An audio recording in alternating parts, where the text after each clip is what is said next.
எரேமியா தீர்க்கதரிசியின் புஸ்தகம் அதிகாரம் 41. பின்பு 7ஆம் மாதத்திலே ராஜவம்சத்தில் பிறந்தவனும் எலிசாமாவின் குமாரனாகிய நெத்தானியாவின் மகனுமான இஸ்மவேலும் அவனுடனே கூட ராஜாவின் பிரபுக்களான 10 பேரும் மிஸ்பாவுக்கு அகிகாமின் குமாரனாகிய கெதலியாவினிடத்தில் வந்து அங்கே ஏகமாய் போஜனம் பண்ணினார்கள். அப்பொழுது நெத்தானியாவின் குமாரனாகிய இஸ்மவேலும் அவனோடு இருந்த 10 பேரும் எழும்பி பாபிலோன் ராஜா தேசத்தின் மேல் அதிகாரியாக வைத்த சாப்பானின் குமாரனாகிய அகிகாமின் மகனான கெதலியாவை பட்டயத்தால் வெட்டினார்கள். மிஸ்பாவிலே கெதலியாவினிடத்தில் இருந்த எல்லா யூதரையும் அங்கே காணப்பட்ட யுத்த மனுஷராகிய கல்தேயரையும் இஸ்மவேல் வெட்டி போட்டான்.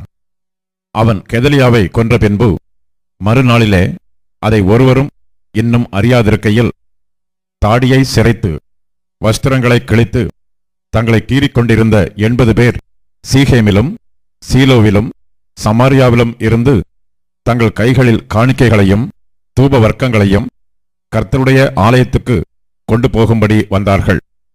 அப்பொழுது நெத்தானியாவின் குமாரனாகிய இஸ்மவேல் மிஸ்பாவிலிருந்து புறப்பட்டு அவர்களுக்கு எதிராக அழுது கொண்டே நடந்து வந்து அவர்களை சந்தித்தபோது அவர்களை நோக்கி, அகிகாமின் குமாரனாகிய கெதலியாவினிடத்தில் வாருங்கள் என்றான்.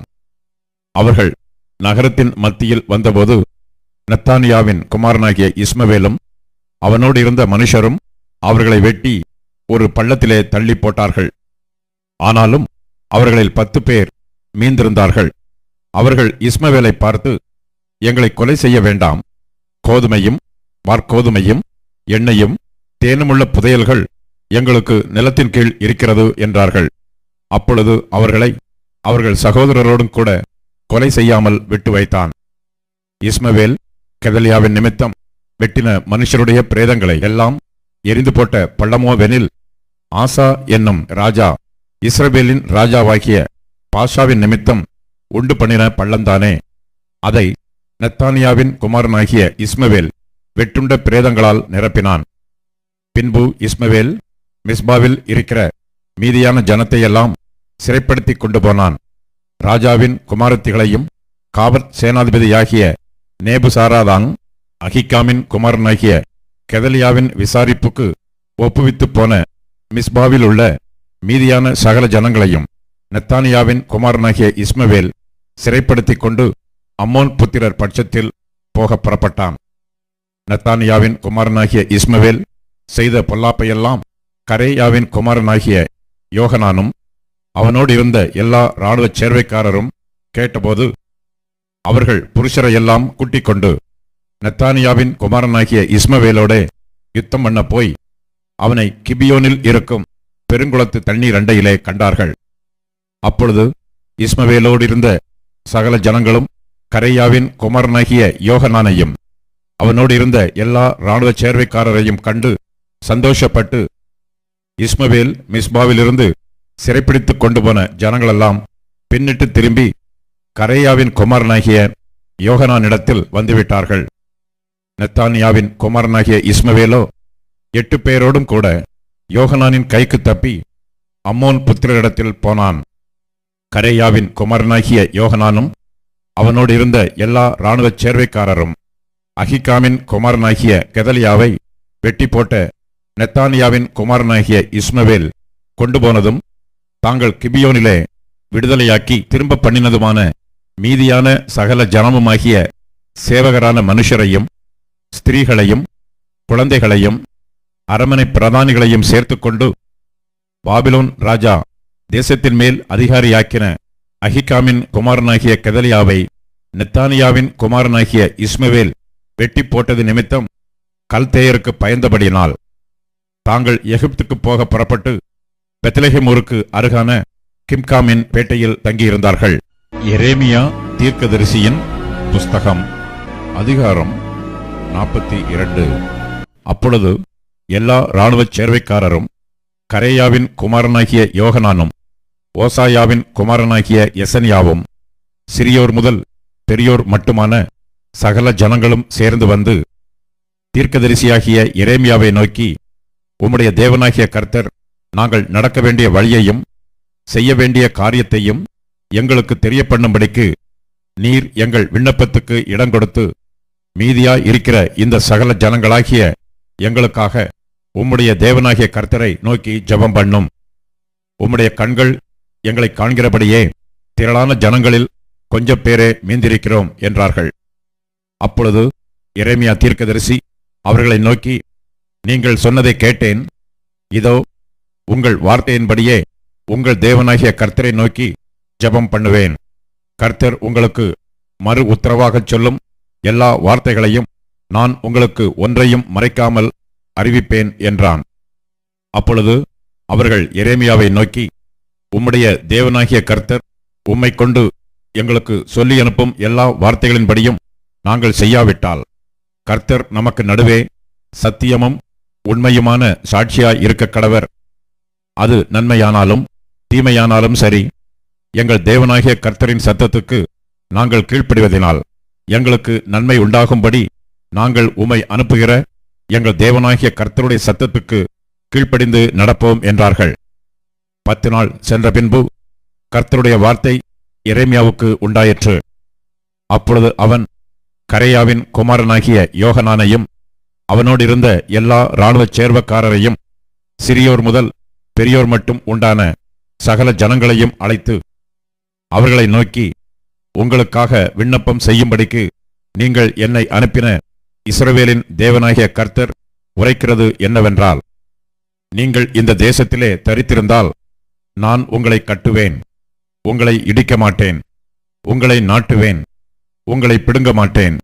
நான் உங்களுக்கு செய்திருக்கிற தீங்குக்கு மனஸ்தாபப்பட்டேன். நீங்கள் பயப்படுகிற பாபிலோன் ராஜாவுக்கு பயப்பட வேண்டாம், அவனுக்கு பயப்படாதிருப்பீர்களாக என்று கர்த்தர் சொல்கிறார். உங்களை ரட்சிக்கும்படிக்கும் உங்களை அவன் கைக்கு தப்புவிக்கும்படிக்கும் நான் உங்களுடனே இருந்து அவன் உங்களுக்கு இறங்குகிறதற்கும் உங்கள் சுய தேசத்துக்கு உங்களை திரும்பி வர பண்ணுகிறதற்கும் உங்களுக்கு இரக்கம் செய்வேன்.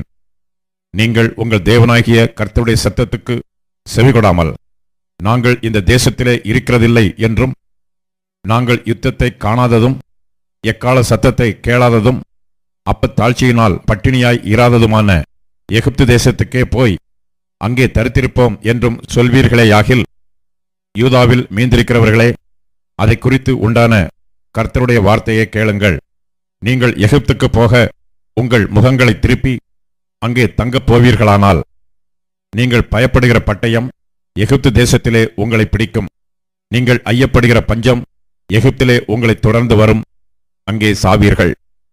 எகிப்திலே தங்க வேண்டும் என்று அவ்விடத்துக்கு தங்கள் முகங்களை திருப்பின எல்லா மனுஷருக்கும் என்ன சம்பவிக்கும் என்றால், பட்டயத்தாலும் பஞ்சத்தாலும் கொள்ளை நோயாலும் சாவார்கள்.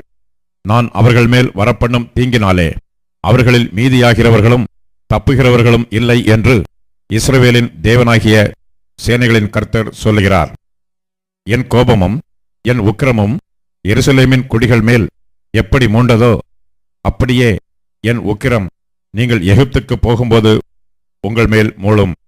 நீங்கள் சாபமாகவும் பாழாகவும் பழிப்பாகவும் நிந்தையாகவும் இருந்து இவ்விடத்தை இனி காணாதிருப்பீர்கள் என்று இஸ்ரவேலின் தேவனாகிய சேனைகளின் கர்த்தர் சொல்லுகிறார்.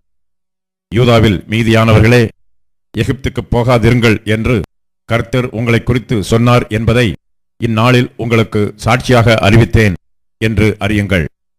உங்கள் ஆத்துமாக்களுக்கு விரோதமாய் உங்களை மோசம் போக்கினீர்கள். எங்கள் தேவனாகிய கர்த்தரை நோக்கி எங்களுக்காக விண்ணப்பம் பண்ணி எங்கள் தேவனாகிய கர்த்தர் சொல்வதையெல்லாம் எங்களுக்கு அறிவிக்க வேண்டும், அதன்படியே செய்வோம் என்று நீங்கள் சொல்லி என்னை உங்கள் தேவனாகிய கர்த்தரிடத்துக்கு அனுப்பினீர்கள். நான் இந்நாளில் அதை உங்களுக்கு அறிவித்தேன். ஆனாலும் உங்கள் தேவனாகிய கர்த்தரின் சத்தத்துக்கும் அவர் என்னை கொண்டு உங்களுக்கு சொல்லி அனுப்பின எந்த காரியத்துக்கும் செவிகொடாமற் போனீர்கள். இப்போதும் தங்கியிருப்பதற்கு நீங்கள் போக விரும்புகிற ஸ்தலத்தில்தானே பட்டயத்தாலும் பஞ்சத்தாலும் கொள்ளை நோயாலும் சாவீர்கள் என்று நிச்சயமாய் அறியுங்கள் என்றான். எரேமியா தீர்க்கதரிசியின் புஸ்தகம் அதிகாரம் 43. எரேமியா சகல ஜனங்களுக்கும் அவர்களுடைய தேவனாகிய கர்த்தர் தன்னை கொண்டு அவர்களுக்கு சொல்லி அனுப்பின எல்லா வார்த்தைகளையும் சொன்னான்.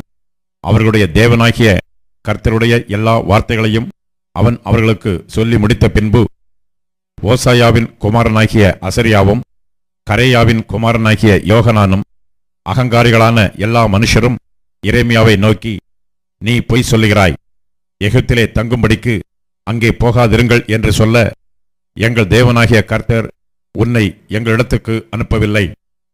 கல்தேயர் எங்களை கொன்று போடவும் எங்களை பாபிலோனுக்கு சிறைகளாக கொண்டு போகவும் எங்களை அவர்கள் கையில் ஒப்புக் கொடுக்கும்படி நேரியாவின் குமாரனாகிய பாருக்குத்தானே உன்னை எங்களுக்கு விரோதமாக ஏவினான் என்றார்கள்.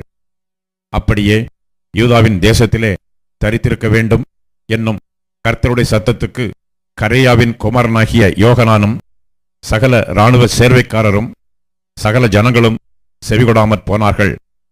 யூதா தேசத்தில் தங்கி இருப்பதற்கு தாங்கள் துரத்துண்டிருந்த சகல ஜாதிகளிடத்திலுமிருந்து திரும்பி வந்த மீதியான யூதர் எல்லாரையும், புருஷரையும் ஸ்திரீகளையும் குழந்தைகளையும் ராஜாவின் குமாரத்திகளையும் காவற் சேனாதிபதியாகிய நேபுசரதான் சாப்பானின் குமாரனாகிய அகிகாமின் மகனான கெதலியாவினிடத்தில் விட்டுப்போன சகல ஆத்துமாக்களையும் தீர்க்கதரிசியாகிய எரேமியாவையும் நேரியாவின் குமாரனாகிய பாரூக்கையும் கரேயாவின் குமாரனாகிய யோகனானும் சகல இராணுவ சேர்வைக்காரரும் கூட்டிக் கொண்டு கர்த்தருடைய சத்தத்துக்கு செவி கொடாதபடியினாலே எகிப்து தேசத்துக்கு போக எத்தனித்து அதிலுள்ள தக்பானேஸ் மட்டும் போய்ச் சேர்ந்தார்கள். தக்பானேசிலே கர்த்தருடைய வார்த்தை எரேமியாவுக்கு உண்டாகி, அவர், நீ உன் கையிலே பெரிய கற்களை எடுத்துக்கொண்டு யூதா ஜனங்களுக்கு முன்பாக அவைகளை தக்பானேசில் இருக்கிற பார்வோனுடைய அரமனையின் ஒலிமுக வாசலில் இருக்கிற சூளையின் களிமண்ணிலே புதைத்து வைத்து அவர்களை நோக்கி, இதோ என் ஊழியக்காரனாகிய நேபுகாத் நேச்சார் என்கிற பாபிலோன் ராஜாவை நான் அழைத்தனுப்பி, நான் புதைப்பித்த இந்த கற்களின் மேல் அவனுடைய சிங்காசனத்தை வைப்பேன். அவன் தன் ராஜ கூடாரத்தை அவைகளின் மேல் விரிப்பான். அவன் வந்து எகிப்து தேசத்தை அழிப்பான்.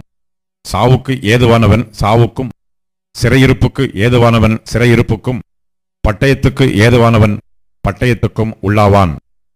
எகிப்தின் தேவர்களுடைய கோவில்களில் அக்கினியை கொளுத்துவேன். அவன் அவைகளை சுட்டெரித்து அவைகளை சிறைப்பிடித்து போய் ஒரு மேய்ப்பன் தன் கம்பளியை போர்த்து கொள்ளுமா போல் எகிப்து தேசத்தை போர்த்து கொண்டு அவ்விடத்திலிருந்து சுகமாய் புறப்பட்டு போவான். அவன் எகிப்து தேசத்தில் இருக்கிற பெத்சிமேசின் சிலைகளை உடைத்து எகிப்தின் தேவர்களுடைய கோவில்களை அக்கினியால் சுட்டு போடுவான் என்று இஸ்ரவேலின் தேவனாகிய சேனைகளின் கர்த்தர் சொல்லுகிறார் என்று சொல் என்றார். எபிரேயருக்கு எழுதின நிருபம் அதிகாரம் 13. சகோதர சிநேகம் நிலைத்திருக்க கடவது.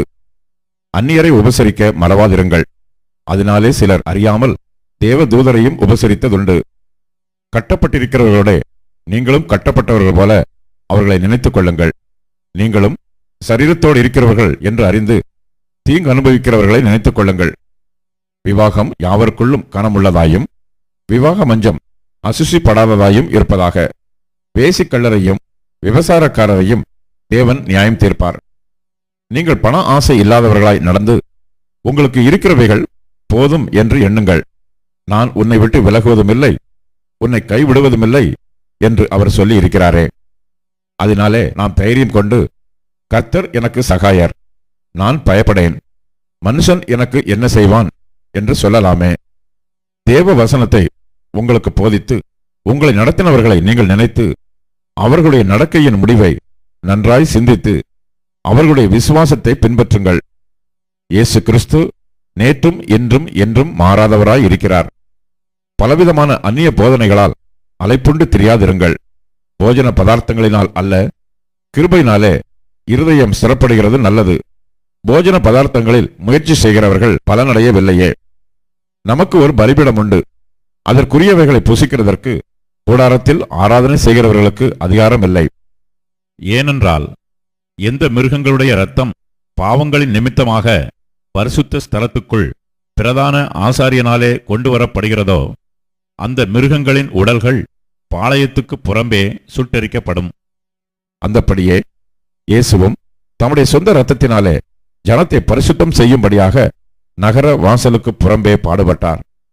ஆகையால் நாம் அவருடைய நிந்தையை சுமந்து பாளையத்துக்கு புறம்பே அவரிடத்திற்கு புறப்பட்டு போக கடவோம். நிலையான நகரம் நமக்கு இங்கே இல்லை, வரப்போகிறதையே நாடி தேடுகிறோம். ஆகையால் அவருடைய நாமத்தை துதிக்கும் உதடுகளின் கனியாகிய ஸ்தோத்திர பலியை அவர் மூலமாய் எப்போதும் தேவனுக்கு செலுத்த கடவோம். அன்றியும் நன்மை செய்யவும் தான தர்மம் பண்ணவும் மறவாதிருங்கள். இப்படிப்பட்ட பலிகளின் மேல் தேவன் பிரியமாயிருக்கிறார். உங்களை நடத்துகிறவர்கள் உங்கள் ஆத்துமாக்களுக்காக உத்தரவாதம் பண்ணுகிறவர்களாய் விழித்திருக்கிறவர்கள் ஆனபடியால் அவர்கள் துக்கத்தோடே அல்ல, சந்தோஷத்தோடே அதை செய்யும்படி அவர்களுக்கு கீழ்ப்படிந்து அடங்குங்கள். அவர்கள் துக்கத்தோடே அப்படி செய்தால் அது உங்களுக்கு பிரயோஜனமாய் இருக்க மாட்டாதே. எங்களுக்காக வேண்டிக் கொள்ளுங்கள். நாங்கள் நல்மனச்சாட்சி உள்ளவர்களாய் எல்லாவற்றிலும் யோக்கியமாய் நடக்க விரும்புகிறோம் என்று நிச்சயித்திருக்கிறோம். நான் அதிசீக்கிரமாய் உங்களிடத்தில் வரும்படிக்கு நீங்கள் இப்படி வேண்டிக் கொள்ளும்படி அதிகமாய் கேட்டுக்கொள்கிறேன்.